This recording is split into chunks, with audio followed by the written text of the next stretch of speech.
Canada میں جج تعینات ہونے والے پاکستانی نژاد شاہد چودھری کون؟ جسٹس شاہد چودھری کینیڈا کی اونٹاریو کورٹ آف جسٹس میں جج تعینات ہو گئے ہیں۔ وہ اس قانونی عہدے پر فائز ہونے والے پہلے پاکستانی ہیں۔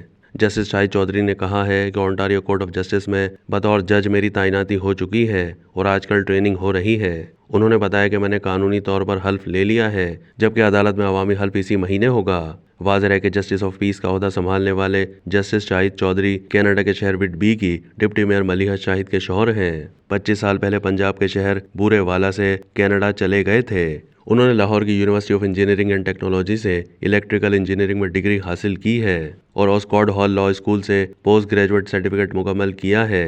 جسٹس شاہد چودھری اونٹاریو کے College of Physicians and Surgeons کے کونسل اور مختلف کمیونٹی کے رکن رہے ہیں اور landlord and tenant board سے بھی وابستہ رہے ہیں۔ اس سے پہلے انہوں نے 2011 سے بطور کینیڈین امیگریشن اور سٹیزن شپ کنسلٹنٹ بھی ذمہ داریاں نبھائی ہیں۔